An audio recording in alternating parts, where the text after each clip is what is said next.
Alright, so this is Clarence Bin Cinema, a new installment on my YouTube channel, which is going to be named for a very obvious reason. And today I'm checking out Neil Breen's cult film FATEFUL FINDINGS. I have written here that it's 2012, but every website I look at gives me a different year, so who knows. But I'm really doing this for two reasons. First of all, Greg Nail, you brought this to my attention, and I can't do nothing after seeing this movie. In your honor, I don't have Old Crow, but I do have Jameson, so this one's for you. That was a pussy swig. It's not even noon yet. Oh, that's more like it. Oh, I'm not in college anymore. Second reason is, I originally sent this as a request to Fanboy Flicks, knowing that they take, or not they, he takes submissions for movie reviews. But I have it in my own power to do my own reviews, so here we go. So one of the first things I did when I saw the trailer for this on YouTube was that I Googled the movie, and that took me to the official website of the movie, and I mean, it just looks like a GeoCities website, if anyone remembers those.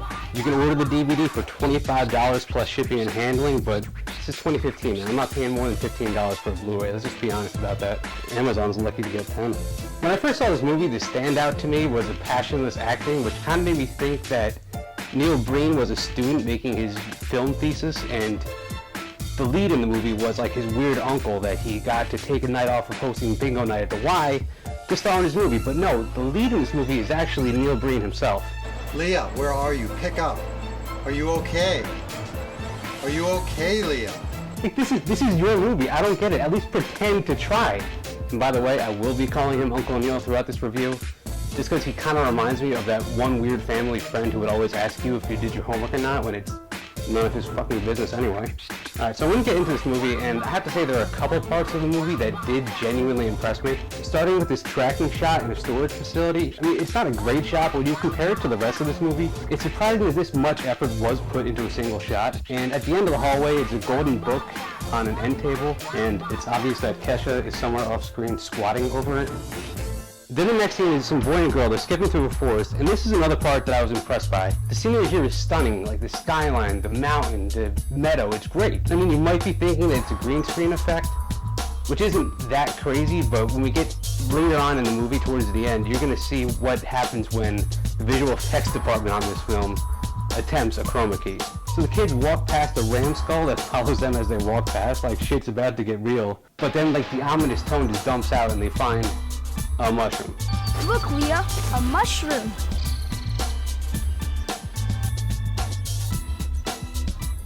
But this is what I don't get. Like, he passed a ram skull, a moving ram skull, a beautiful skyline. I'm sure he stepped on a couple of arrowheads here and there just by looking at where he is, but this stupid mushroom is his great white buffalo. Alright, whatever. So the mushroom disappears, and there's this box in a bag next to a pile of beads. And they cut to a ghost fart in the forest, and then the ball takes a small pebble out of the box and just decides he's going to keep it. You can't leave the box empty. It's bad luck. Just so happens to be my best pickup line. So the girl puts some beads in the box and decides to make a bracelet out of the leftovers, and she writes in her diary that it's a magical day. And apparently the girl's also moving away with two parents who don't know how travel works. Hurry up! We're gonna be late! We're gonna miss the plane! Don't worry, the plane's not gonna leave without us. Of course it's gonna fucking leave without you, you stupid! So the little girl was asking for Dylan. Where's Dylan, the boy from the previous scene? But he's just standing right in front of her behind the van. Okay. And this is what is wrong with kids today. Like, Dad, get your fucking daughter back in the car. I guarantee she has Facebook, she has Skype, you can call the kid right when she lands. Things are gonna be fine. And Dylan, get the fuck out of the street, that's dangerous. Cutscene 40 years later, Uncle Neil has moved on, and he's on the phone with his new girlfriend, but of course, we already know that he never learned as a child to look both ways when he crossed the street, so this happens. And here's another part of the movie that genuinely impressed me. It wasn't the cheap effect of him getting hit by the Rolls Royce, it was the fact that some Rolls Royce owner let a no-budget movie producer dump fake blood all over the hood of his car. That I like. So the ghost farts again, and then Uncle Neil takes his magic pebble to the hospital. I don't want to beat a dead horse about the production value of this movie because everyone knows that's what makes this movie stand out, but I do have to point out the terrible loop job on this ambulance siren that they do from scene to scene here.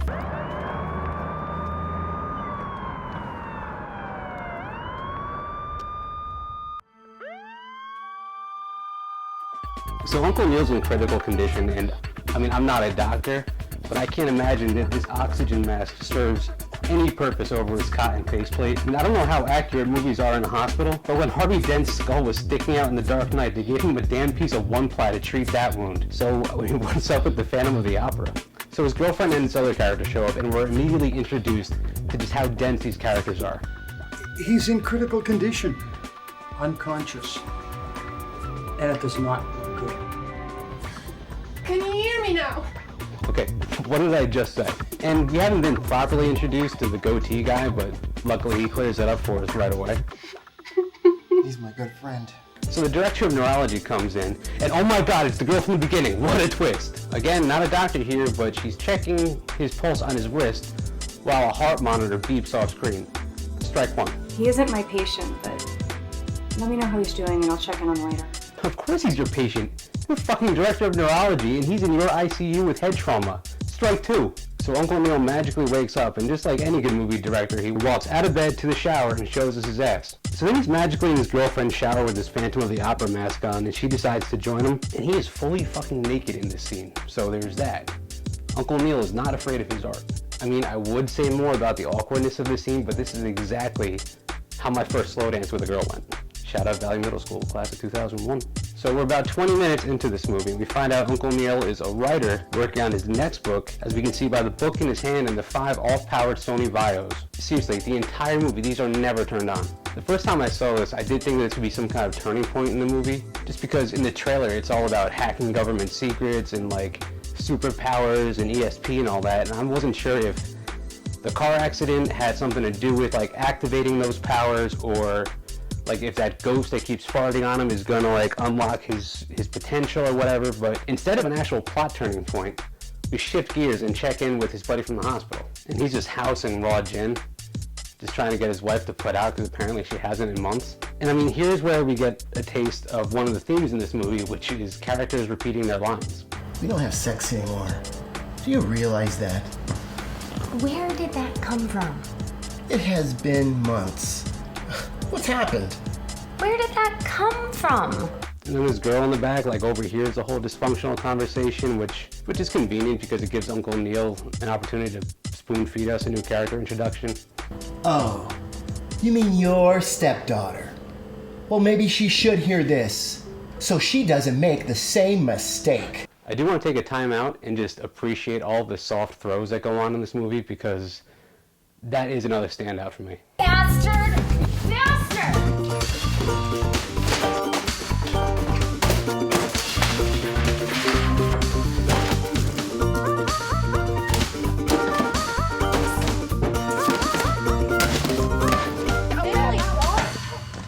Okay, so now Uncle Neil needs to take his pain pills because his hospital experience was so traumatic. He got hit by a car. Where are my pills? Where are my pills? Well, look somewhere besides your shirt, shithead. They're not in your pocket. So then Aunt Emily gets his pills for him, and he immediately just changes his mind. I don't need these. I'm not going to take these anymore. So he dumps the pills down the toilet, and at this point we're kind of introduced to Emily's big vice, where she takes a minute to think about it and then goes in the toilet after the pills. I mean, there's really no shame in her game, right? Next thing you know, Uncle Neil dreams he's in a giant trash bag, and I mean, this does happen a number of times throughout the movie. And just like the ESP and the ghost farts, it's never explained. It's just him sitting there naked. So some stupid shit happens. Uncle Neil sees a therapist in a conference room. Goatee guy's drunken dry spell continues, and Emily invites them over for dinner. And quite the spread it really is. I want you to try this new wine. I'd love to try your wine. So I was kind of right about the family friend asking about the homework, because this scene ends when Uncle Neil asks Goatee guy's daughter about school, and she says that she's working on a project. About elephants in Africa. I'm sure Dylan doesn't want to hear about that now. I want to hear about our project. Can I be excused? So Uncle Neil gets back to work, and finally shit starts to get a little bit serious. I'm going to continue hacking into these government systems to see what I can find out. About all this national and international corruption I know is going on. I mean, what the fuck? Why? When did you start now that you're continuing? We're a third of the way into this movie, and so far you have a childhood friend with a magic mushroom, a Rolls-Royce impression on your forehead, a normal life with a loving girlfriend and a lovely home with the exception of a gassy ghost and her pill vice, you're pretty well off, so why this sudden change? I know that I'm doing something I shouldn't be, which is trying to make sense out of this movie, but just from an audience standpoint, anyone watching this is fully fucking confused right now. I know I have issues. Aren't our sessions rewarding anymore? Is this why we never make love with the lights on? So we check back in with Emily, and Uncle Neil's giving her an intervention, and there's really no question what the issue is. Your pill taking for pain relief has gotten out of control. And then cuts into this, which I think is hysterical, and spot the recurring theme. I've got to get this work done.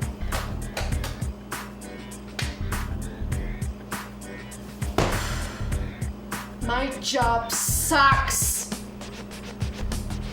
I don't like the people I work with. I've got to get this work done. So he reveals that he's hacked into all the information that he needs, which makes no sense, and then she just tells him that she needs stronger meds because her current pain pills aren't strong enough. Still nothing's making sense. Don't turn away. Let's talk. Yeah, but loud. Then they make up with this quasi-sex scene where he cleans some table space to presumably get it on, but instead they just make a mess and rip each other's shirts, which pissed me off more than anything. I like this shirt. Sriracha. Yeah, that was hot. Let's clean up all these papers so we can sew our shirts back together. So his next therapist secretly knows about him hacking into government secrets, but unfortunately they move him from the conference room to the freight elevator. And she tells him that he has a gift or whatever and that he shouldn't let people impede on it and he has to realize his potential. Again, what potential? I mean, all right, I'll say this. So there's no real connection between the first scene, which is him finding a magical berry bead in the forest, which I guess in some movies is a cue that it's going to give you some sort of magical powers, but that never activates. He carries a pebble around, and I mean, that's cool, but there's never any, hey, this means that in the movie. Now, he's computer hacking. You don't need a magic pebble for that. You need a background in computers, which he explicitly says that he has, in a really bad voiceover. So, what kind of gift is she talking about? And the Men in Black invade someone's home and walk around, and Uncle Neil is back in the garbage bag, reading the Golden Book of Kesha. Let's invite Jim and family for a nice, quiet, peaceful barbecue at the pool. And that would be great if it wasn't for all the background bar patrons making so much noise while Uncle Neil is just trying to enjoy his barbecue.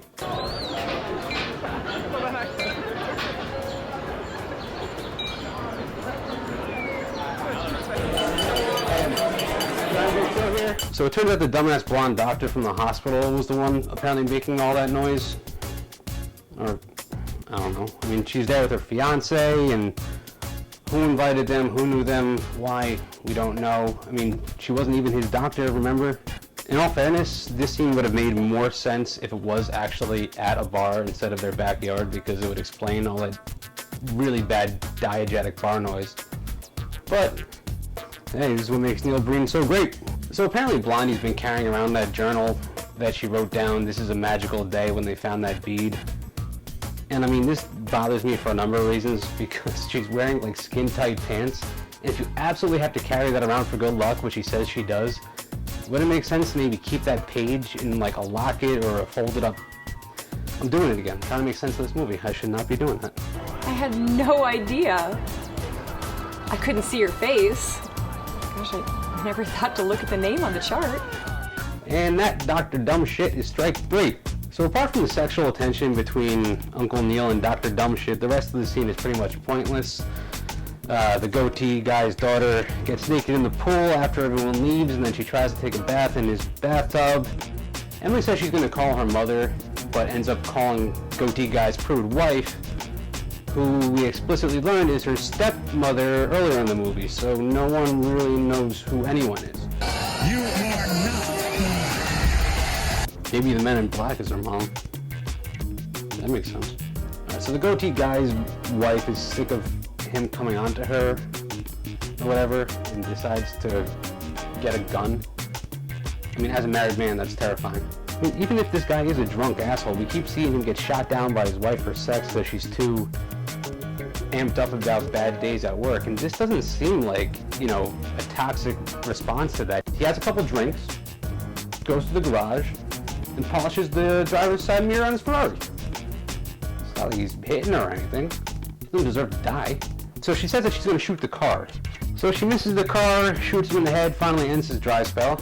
Her stepdaughter runs in and she says, "You know how he was."